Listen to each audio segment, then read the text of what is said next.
Hello! Hi! Welcome to in my kitchen official. ఈరోజు ఒక చిన్న రెసిపీ చేసేసానండి. ఏంటో చూసేద్దామా? నాకైతే నిన్న ఫాస్టింగ్ జాగారం వల్ల కొంచెం పనులు ఎక్కువైపోయి పూజలు చేయడం వల్ల ఈరోజైతే జ్వరం వచ్చేసేసింది. అలాగే కాఫ్, రొంప కూడా వచ్చేసిందనమాట. అస్సలు బాలేదు. ఇంకా బాలేకున్నా మన ఫుడ్ ఎలాగో మనమే చేసుకొని తినాలి కదా అనేసి ఇంకా మూలుగుతూ, ముక్కుతూ, పాకుతూ, దొర్లుతూ ఇలా స్టవ్ దగ్గరకొచ్చేసాను. వచ్చేసేసి ఏం కావాలో ఒకసారి చూసేసుకొని ఇప్పుడు ఎలా అయితే మనకు ప్రాణం కొంచెం తినేసేసరికి ప్రాణం లేసొస్తదా అని చూసుకొని ఈ విధంగా చిన్న స్నాక్ చేసేసానండి. ఇప్పుడు నేను స్టవ్ ఆన్ చేసేసుకొని దాంట్లో జస్ట్ ఒక టేబుల్ స్పూన్ కానీ 2 టేబుల్ స్పూన్ ఆయిల్ సరిపోతుందండి. టేబుల్ స్పూన్ అయినా సరిపోతుంది. అంతకన్నా ఎక్కువ అవసరం లేదండి. దాంట్లో కొంచెం ఆవాలు వేసుకున్నాను. అలాగే జీలకర్ర వేసేసుకున్నాను. అలాగే అవి కొంచెం వేగగానే కొన్ని పల్లీలు వేసుకున్నానండి. ఒక గుప్పెడు పల్లీలు వేసుకున్నాను. మీకు పల్లీలు కొంచెం ఎక్కువ ఇష్టమైతే ఎక్కువ వేసేసుకోవచ్చండి. నేను పల్లీలు తినకూడదు కాబట్టి నేను కొంచెం లైట్‌గా అట్లా వేసేసుకున్నాను. తర్వాత ఒక మీడియం సైజ్ వెల్లుల్లిపాయ మొత్తం తీసేసుకొని కచ్చపచ్చగా వేసేసుకున్నాను. ఈ వెల్లుల్లిపాయలు మాత్రం కొంచెం ఎక్స్‌ట్రా ఏసేసుకోండి. స్పైసీగా ఉంటుంది. మళ్ళీ మనకి రుంప చేసినప్పుడు కూడా మంచిగా తగ్గిపోతదనమాట. డైరెక్ట్ తినకుండా ఇలా మన బాడీలోకి కొంచెం మనకు ఎల్లిపాయలనేది వెళ్తే హెల్తీగా కూడా మనకు తొందరగా రొంప అనేది తగ్గిపోతుంది.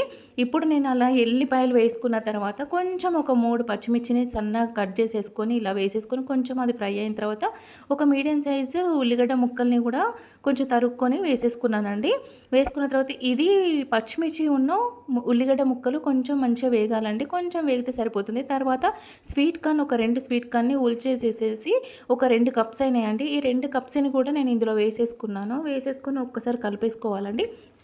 కలిపిన తర్వాత జస్ట్ ఒక 5 మినిట్స్ కానీ 10 మినిట్స్ కానీ చూసుకొని మూత పెట్టేసేసుకోవాలి. మధ్యలో ఒకసారి తీసి ఓపెన్ చేయాలండి. ఇప్పుడు చూసారా నేను మీడియం ఫ్లేమ్‌లో పెట్టేసాను. అప్పుడప్పుడు చిన్నగా పెట్టేసి ఇట్లా చూసేసానండి. నాకు ఒక 5 మినిట్స్‌లో ఇదంతా మంచిగా లిడ్ పెట్టేసుకున్నాను కాబట్టి మొత్తం వేగిపోయినాయి. ఆనియన్స్, పచ్చిమిర్చి, ఆ స్వీట్ కార్న్ కూడా వేగిపోయింది. వేగిన తర్వాత అటు ఇటు అనేసి మధ్యలో కొంచెం ఈ స్వీట్ కార్న్‌కి బటర్ ఉంటే బాగుంటుందనేసి చిన్న ముక్క బటర్ వేసేసుకున్నానండి. మీ దగ్గర లేకపోతే స్కిప్ చేసేసుకోవచ్చు. డైరెక్ట్ ఉప్పు, కారం వేసేసుకోవచ్చండి. నేనైతే ఇట్లా బటర్ వేసేసుకున్నాను. కాంబినేషన్ బాగుంటుందని. ఇలా కొంచెం బటర్‌ని మొత్తం ఇలా కరిగేదాకా కూడా ఒక 2 మినిట్స్ అట్లా వెయిట్ చేసేసి ఈ బటర్ మొత్తం కరిగిన తర్వాత దీనిలో నేను కొంచెం జస్ట్ పావు వంతు కారప్పొడి వేసేసానండి. ఒక పావు వంతు సరిపోతుంది. మీరు ఎక్కువగా కొంచెం స్పైసీగా తినాలనుకుంటే ఇంకొంచెం వేసుకోవచ్చు. నేను పావు వంతు కారప్పొడి వేసేసాను. అలాగే కొంచెం పావు వంతు కన్నా కొంచెం ఎక్కువ సాల్ట్ వేసేసాను. దీనికి తగినంత విధంగా వేసేసుకొని ఒక్కసారి ఇలా కలిపేసుకోవాలండి. మంచిగా ఫ్రై చేసేసుకోవాలి. ఇది మాత్రం సిమ్‌లో పెట్టేసేసుకోవాలి స్టవ్. లేకపోతే ఘాటు ఎక్కువ వచ్చేస్తది కాబట్టి. ఇప్పుడు నేను దీంట్లోకి ఒక గుప్పెడు పుట్నాలనేది వేసేసుకున్నానండి. వేసేసుకొని ఆ పుట్నాలని కూడా ఉప్పు, కారం పట్టేంత కూడా నేను కలిపేసుకున్నాను. కలిపిన తర్వాత మరొకసారి మూత పెట్టేసుకొని జస్ట్ ఒక 5 సెకండ్స్ అట్లా వదిలిపెట్టేయాలండి. ఎందుకనంటే పుట్నాలు కొంచెం ఫ్రై అవ్వాలి. కొంచెం బావుంటాయి. వాటికి కూడా ఈ ఉప్పు, కారం అనేది పట్టేస్తది.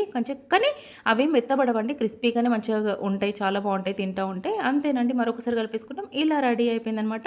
ఇప్పుడు నేను ఇలా సర్వ్ చేసేసుకొని వాటి మీద కొంచెం ఉల్లిపాయ ముక్కలు అలాగే నిమ్మకాయ రసం కూడా పిండేసేసుకొని తినాలండి. వేడి వేడిగా ఆహా అనిపిస్తుంది. మనకు ఫీవర్ వచ్చినా సరే, నోరు బాలేనప్పుడు కూడా ఇలా వెల్లిపాయలతోని ఇలా ఏదో ఒక స్నాక్స్ చేసేసుకుంటే చాలా హెల్తీగా ఉంటామండి. చాలా బాగుంటుంది. మనకు కూడా కొంచెము ఎనర్జీ అనేది వచ్చేస్తది. మీరు కూడా ఈ చిన్న స్నాక్స్‌ని చూడండి. మీకు నచ్చింది అని అనుకుంటున్నాను నేను. నచ్చింది అనుకుంటున్నానండి. ప్లీజ్ అలాగే సబ్స్క్రైబ్ చేసుకోండి. లైక్ చేయండి. మీరు కూడా ట్రై చేయండి.